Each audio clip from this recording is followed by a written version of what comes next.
रत्नकरंडक श्रावकाचार इस चातुर्मास में स्वाध्याय के रूप में रखा गया था। तीनों महाराज जियों ने अपने अपने समय से सामूहिक रूप से सभी को बहुत अच्छा स्वाध्याय कराया। एलक निश्चय सागर जी ने द्रव्य संग्रह और उसके पहले प्रश्नोत्तर रत्न मालिका से स्वाध्याय कराया। एलक निजानंद सागर जी महाराज ने इष्टोपदेश पर बहुत अच्छे तरीके से सभी का स्वाध्याय कराया।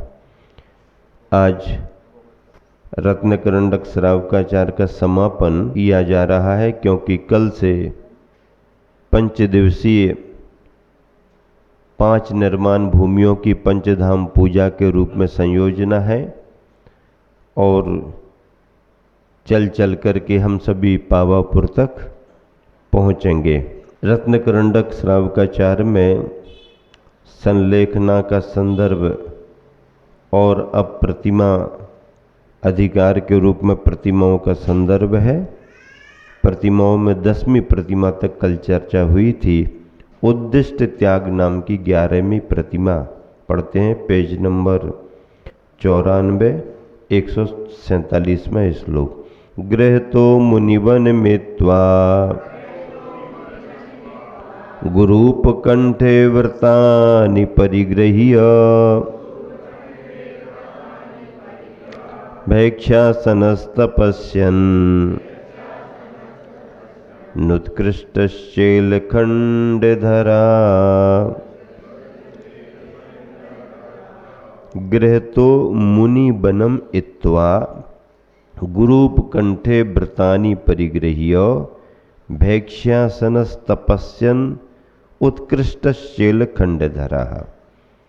गृह तो घर से साधना के क्षेत्र में क्रम में जो कल तक चर्चा संपन्न हुई थी, उसमें क्या था? आरंभ त्याग कर दिया, परिग्रह का त्याग कर दिया, और अब घर में रहता है साधक, लेकिन अब अनुमति त्याग की बात आई। आरंभ परिग्रह का तो त्याग था, पर आवश्यकता के अनुसार घर के कार्यों में व्यापार धंधा, पारिवारिक, शादी विवाह आदि आदि जो भी, वो अपना कुछ मार्गदर्शन देता रहता था, लेकिन अब उसको भी अनुमति के रूप में वो त्याग कर चुका है। अब जब इतना सब हो गया है, अब क्या करे? इतना त्याग करने पर भी वो घर में भोजन करता रहता था, घर में था, लेकिन अब 11वीं प्रतिमा में उसको घर का त्याग करना पड़ रहा है, तभी उसकी प्रतिमा मानी जाएगी।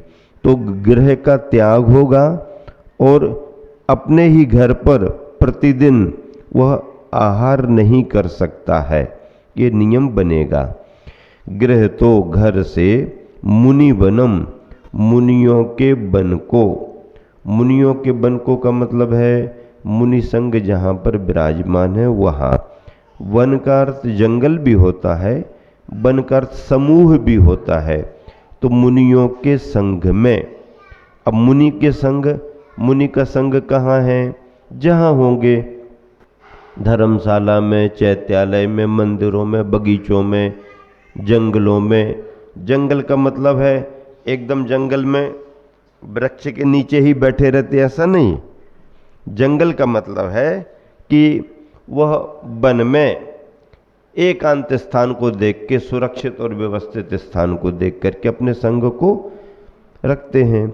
तो ऐसा मुनियों के समूह को, मुनियों के वन को जाकर, अर्थात मुनियों के समूह में जाकर गुरूप कंठे, किसी आचार्य महाराज या गुरु के पास व्रतानि परिगृह्य, व्रतों को ग्रहण कर, भैक्ष्यासनः, भिक्षा से असन अर्थात भोजन करता हुआ।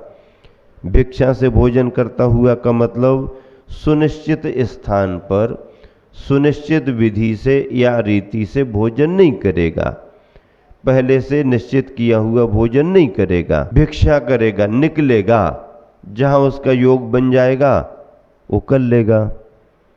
क्षुल्लक जी की व्यवस्था है, किसी ने कहा महाराज जी हमारे यहाँ भोजन कर लो, कर लेगा। निमंत्रण स्वीकार नहीं करेगा। 10वीं प्रतिमा तक घर में एक ही जगह पर परिवार के साथ भोजन कर सकता था, लेकिन अब ये निमंत्रण के रूप में अथवा घर पर ही प्रतिदिन आहार नहीं करेगा। ये 11वीं प्रतिमा की बात है। तपस्यरण करता रहता, चर्या करता है। चेल खंड धरा, वस्त्र में एक खंड को धारण करता है। अखंड रहता है, लेकिन मतलब दुपट्टा लेगा तो दुपट्टा ऐसा लेगा कि खंड वस्त्र है, पैर और सिर एक साथ दोनों बराबर न ढक पाए, थोड़ा उसके लिए वैसा करना पड़े, वो खंड वस्त्र है। और क्षुल्लक की मुद्रा उसकी रहती है, धारण करता है। वह उत्कृष्ट श्रावक, उत्कृष्ट श्रावक है। जो श्रावक घर छोड़कर मुनियों के समूह संग में जाकर तथा गुरु के निकट व्रतों को ग्रहण करके तपस्या करता है, भिक्षा द्वारा भोजन करता है तथा खंड वस्त्र का धारक होता है, उसे उद्दिष्ट त्याग प्रतिमाधारी श्रावक, उत्कृष्ट श्रावक कहते हैं। ये 11वीं प्रतिमा है। 11वीं प्रतिमा आते ही वह घर को छोड़ देगा। अब या तो मुनि के संग में जाकर के रहेगा, अथवा उम्र दराज है, वृद्धावस्था में दीक्षा ली है, नई उम्र है तो विहार कर सकता है, संघों में रह सकता है, संलेखना की तैयारी करनी है और गुरु के निर्देश में उनकी छत्र छाया में है, तो वृद्धावस्था में दिए गई 11 प्रतिमा के व्रतों में उनको धार्मिक वातावरण के रूप में आश्रम आदि की व्यवस्था है। अर्थात घर से निर्वृत्त होकर के वो अपने साधर्मियों के बीच में स्वाध्याय साधना करें।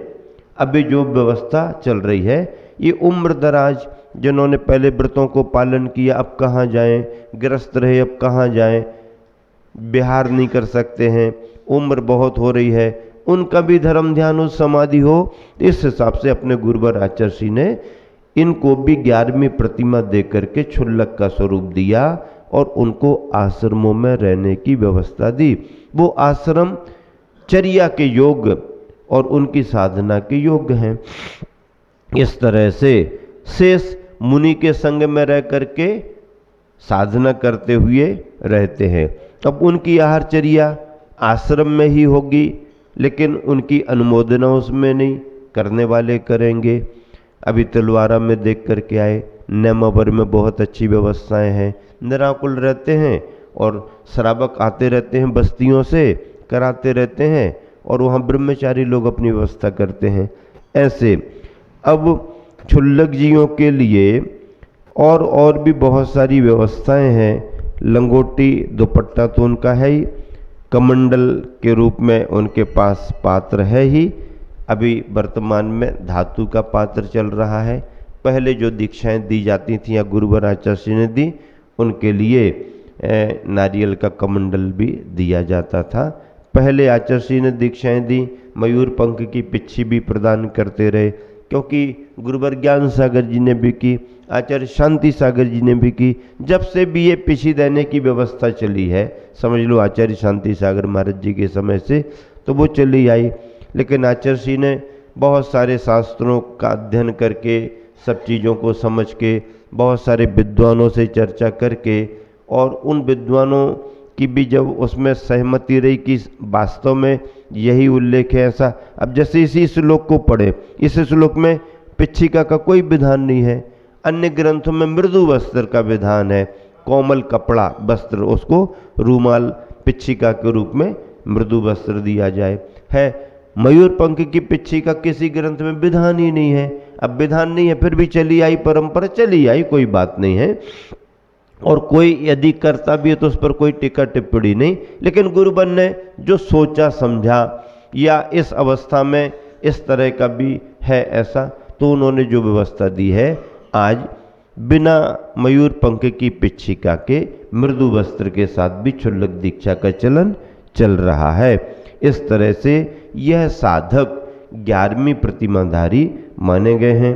अगला श्लोक श्रेष्ठ ज्ञाता का स्वरूप। पाप मरातिर धर्मो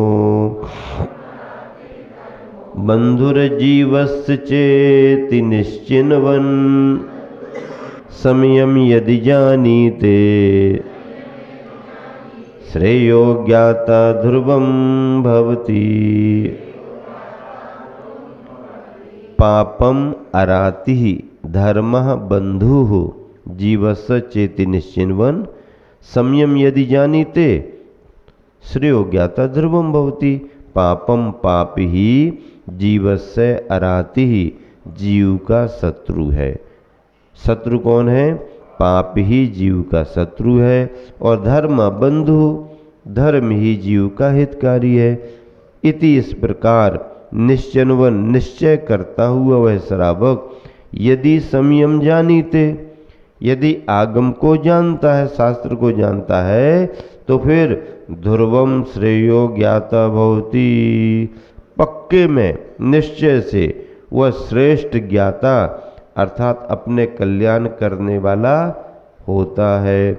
जीव का अपकारक होने से पाप शत्रु है और उपकारक होने से धर्म मित्र है। इस प्रकार विचार कर जो आगम शास्त्र को जानता है वही श्रेष्ठ ज्ञाता अर्थात आत्म कल्याण का जानकार है। दोनों श्लोकों का पद्यानुवाद भी पढ़ें। 147 148 पेज नंबर 122। श्रावक घर को तजता है फिर मुनियों के वन में जाता, गुरुओं के सानिध्य प्राप्त कर करे ग्रहण सब व्रत साता। भिक्षाचर्या से भोजन पा तप तपता सुख कारक है, वह उत्कृष्ट रहा है खंड वस्त्र का धारक है। पाप रहा जो वही शत्रु है, धर्म बंधु है रहा सगा। यदि आगम को जान रहा है ऐसा निश्चय रहा जगा। वही श्रेष्ठ है ज्ञानी अथवा अपने हित का है ज्ञाता। जिसको हित की चिंता नहीं है ज्ञानी कब वह कहलाता। देखिए ये जो दोनों श्लोक आपके सामने रखे गए, ये अब उपसंहार का क्रम चल रहा। चतुर्मास का भी समापन का समय चल रहा है और स्वाध्याय में भी रत्नकरंडक श्रावकाचार्य का समापन चल। स्वाध्याय का समापन नहीं, स्वाध्याय तो जब तक है तब तक होगा। क्या? स्वाध्याय तो जब तक है तब तक होगा। इस ग्रंथ का समापन, और वह भी इसलिए कर रहा हूँ क्योंकि अगले दिनों में फिर पूजा के संदर्भ, वहाँ समय देना, विद्या स्वभाव भवन में सभी करना, तो क्रम टूट जाएगा और निष्ठापन हो जाएगा दीपावली पर। तो उसके पहले रत्नकरंडक श्रावकाचार्य का स्वाध्याय समापन किया जा रहा है। लेकिन ऐसा नहीं है, स्वाध्याय तो चलता रहेगा, आगे भी तीनों महाराज जियों का लाभ मिलेगा। अभी भैया जी कह रहे थे कि उम्मीद है और भावना भी है कि निष्ठापन होने के बाद भी महाराज जी का शीतकाल यहीं पर हो। और उन्होंने जो भाव रखा है अच्छा है कि आगे आपके जो उद्देश्य हैं वो जल्दी से जल्दी पूरे हों। लेकिन बड़े बड़े कार्यों में समय लगता है, संयोजना करना पड़ती है। और अभी जो पंचधाम पूजा है उसके लिए ये तो देखो सहज भाव से आए हुए हैं। आपने कोई कार्यक्रम के लिए आमंत्रित इनको किया नहीं है, पर वे भी हमारे परिचय के नाते, समाज के परिचय के नाते मुनि संघों के चतुर्मासों में आना जाना करते ही हैं। त्यागी वृत्ति आए हैं, पर आए हैं तो इसका मतलब ये नहीं कि उनका महत्व नहीं है। नहीं, वो भले ही अपनी भावना से आए, पर समाज ने अपना कर्तव्य पूरा किया और आगामी काल के लिए उन्हें समय देने के लिए उनसे निवेदन भी किया। और ऐसा नहीं है समाज ही ने कहा, हम भी तो उसकी पुष्टि कर रहे हैं ना, है? तो अब जैसी भी अनुकूलता होगी वो अपना समय निकालेंगे। अभी थोड़ा उनका कोई एक छोटा सा भाव चल रहा है शाहपुरा में। अपने संघ के निर्यापक श्रीमन अभय सागर जी महाराज हमारे बहुत चहेते भी हैं, पुराने परिचित भी हैं, आपस में समाचार भी आते जाते रहते हैं। उनके पास में गृहस्थ जीवन के भैया क्षुल्लक उद्यम सागर जी हैं। थोड़ी अस्वस्थता का उनका समाचार है, इस वजह से अगर रहा तो जाएंगे, और अगर दोपहर तक बातचीत हो जाएगी, अगर वो स्वस्थ हैं और वो कहेंगे नहीं नहीं सब ठीक ठाक है, तो फिर भैया जी जाना भी चाहे तो हम जाने नहीं देंगे।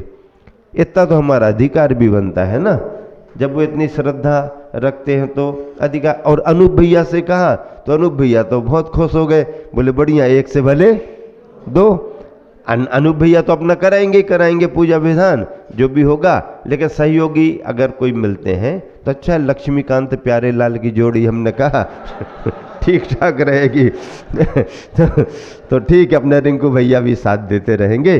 अंकित भैया नहीं दिख रहे, आज निकल गए क्या? अच्छा आ रहे अंकित भैया, वो भी हैं भिलाई वाले। तो इस तरह से आज यहाँ पर बालाघाट वाले भी आए हुए हैं। अध्यक्ष महोदय ने संपूर्ण समाज की ओर से, कमेटी की ओर साथ में निवेदन किया है। तो भैया देखो, अब ये तो सब अड़ोस पड़ोस में सब समाजें भावना रखती हैं, और हम लोग भी सभी जगह जाने का भाव भी रखते हैं। अब जहाँ जैसी अनुकूलता होगी, और अपना तो कोई भी कार्यक्रम अपनी तरफ से तो फिक्स होता नहीं है। हमारे तो जीन्स में है। किस में है? जीन्स में। जीन्स जानते ना, है? पहनने वाली जीन्स नहीं हाँ, हमारे जीन्स में मतलब स्वभाव में है। क्या है? जब तक हमारे अपने गुरुवर थे तो कोई भी छोटे से छोटा कार्य, बड़े से बड़ा कार्य, कुछ भी अगर हम लोगों के पास संघ में तय होता था, समाज के निवेदन पर या कुछ भी तय करते थे, तो पहले अपनी फाइल अपने गुरुवर आचार्य श्री के पास भेजते थे। फिर उनका जो मार्गदर्शन और संकेत होता था तद अनुसार कार्य करते थे। बड़े बड़े कार्यक्रम भी हमने छोड़ दिए। अगर आचार्य श्री का कोई संकेत नहीं है तो तुम कितना ही निवेदन करते रहो, हमको कोई जरूरत नहीं है। और आचार्य श्री ने यदि संकेत कर दिया, फिर तुम श्रीफल चढ़ाने भी नहीं आओगे, तो हम जाकर के वहां पर डंका बजाएंगे क्या? हमारे गुरुवर ने संकेत कर दिया, अब तो हम काम करेंगे। और गुरुवर का संकेत नहीं हुआ तो कोई कितना भी कुछ भी करता नहीं। प्रेम भाव सबसे है, लेकिन वहां जाकर के आदेश लो, संकेत लो, उसके बाद। ऐसे ही अभी जब से अपने संघ के आचार्य महाराज नए सुनिश्चित हुए हैं, आचार्य समय सागर जी महाराज, तब से जब भी जो भी कुछ भी कार्यक्रम या कोई भी संयोजना, उनका संकेत ही लेकर के करते। संकेत क्या? उनका आदेश लेकर के करते हैं। और उनका स्नेह भाव, वात्सल्य भाव जैसा गुरुवर ने दिया, उससे भी बढ़ चढ़ करके इन आचार्य महाराज का मिलता रहता है। हम लोग निश्चिंत रहते हैं, क्योंकि अपने ऊपर अपने गुरुओं की, आचार्यों की छाया हो, संरक्षण हो, तो साधक निश्चिंत रहा करते हैं। इस तरह से आप सभी के बीच में बात रखी। अब अगले क्रम में 2 श्लोक और।